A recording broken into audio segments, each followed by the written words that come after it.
நம்ம முதலமைச்சர் தளபதி விஜய் அவர்கள் சம்பந்தப்பட்ட ஒரு வேற லெவல் அப்டேட்டோட தான் வந்திருக்கும். சும்மா படத்துல வர சீன் மாதிரி சமீபத்துல வில்லிவாக்கத்துல ஒரு தரமான சம்பவம் நடந்திருக்கு. ஸோ இந்த வீடியோவை கடைசி வரைக்கும் முழுமையா பாருங்க. தளபதி விஜய் அங்க பண்ண 2 விஷயத்த கேட்டா நீங்களே மெய்சிலிர்த்து போயிடுவீங்க. நம்ம முதலமைச்சர் விஜய் அவர்கள் வில்லிவாக்கத்துல இருக்க ஆதவ் அர்ஜுனா அவங்களோட ஆபீஸ்க்கு சும்மா கேஷுவலா ஒரு சர்ப்ரைஸ் விசிட் அடிச்சாரு. ஆபீஸ் எப்படிப்பா இருக்கு, எல்லாம் கரெக்டாக போகுதா அப்படின்னு பார்த்துட்டு அவருக்கு வாழ்த்துக்களை சொல்லிட்டு ஜாலியாக ஒரு ஃபோட்டோவும் எடுத்து ரிட்டர்ன் கிளம்பியிருக்காரு நம்ம தளபதி விஜய்.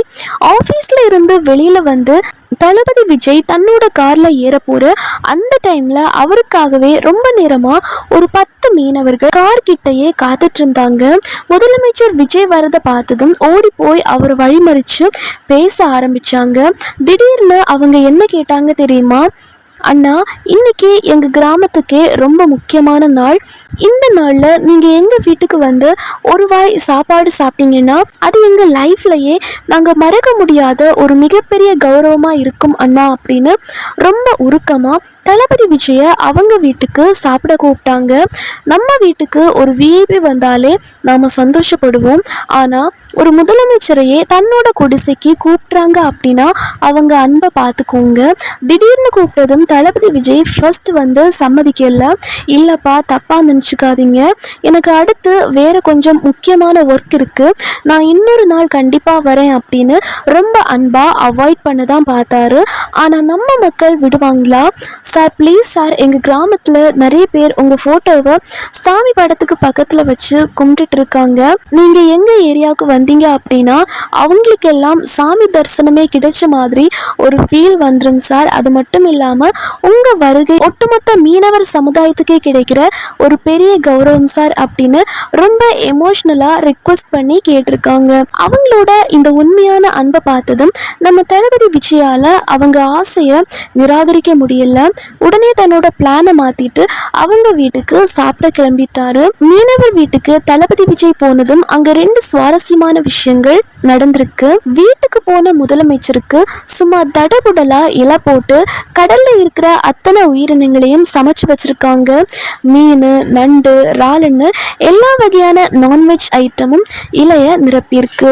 ஆனா அங்கதான் ஒரு பெரிய ட்விஸ்ட். தளபதி விஜய் அதை பார்த்துட்டு ஒரு சின்ன ஸ்மைலோட, நான் இப்போ விரதத்துல இருக்கேன், கொஞ்சம் நாளைக்கு நான் நான்வெஜ் சாப்பிட்றதில்ல, அதனால எனக்காக ஸ்பெஷலா எதுவும் வேணாம், வீட்டில் சாதா வெஜ் சாப்பாடு ஏதாச்சும் இருந்தா கொடுங்க போதும் அப்படின்னு சொல்லிட்டு ரொம்ப சிம்பிளா கொஞ்சமா வெஜ் சாப்பாடு மட்டும் சாப்பிட்டாராம்.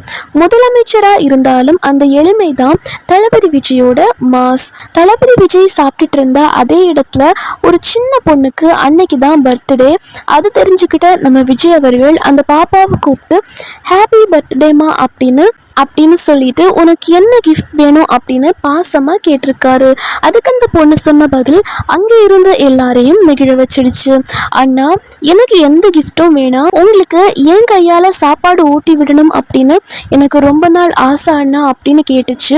உடனே நம்ம தளபதி விஜயும் சிரிச்சுட்டே கிரீன் சிக்னல் கொடுக்க அந்த பொண்ணு சந்தோஷத்தில் கொஞ்சமாக சாப்பாடு எடுத்து நம்ம முதலமைச்சருக்கு ஊட்டி விட்டுருக்கு. அண்ணனுக்கே ஊட்டி விட்டோம் அப்படிங்கிற சந்தோஷத்தில் அந்த பாப்பாவை கையிலையே பிடிக்க முடியல.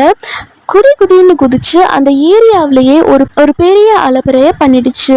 அரசியல்ல எத்தனையோ தலைவர்களை பார்த்துருப்போம். ஆனா சாமானிய மக்களுக்காக இறங்கி வந்து அவங்க அன்புக்கு மதிப்பு கொடுக்கிற நம்ம தளபதி விஜயோட இந்த செயல் உங்களை இம்ப்ரெஸ் பண்ணிச்சா? இதை பத்தி நீங்க என்ன நினைக்கிறீங்க அப்படின்னு மறக்காம இந்த வீடியோவோட கமெண்ட்ல உங்களோட கருத்தை சொல்லுங்க. இந்த வீடியோ பிடிச்சிருந்தா லைக் பண்ணிட்டு நம்ம விஜய் ஃபேன்ஸுக்கும் இந்த வீடியோவை ஷேர் பண்ணுங்க.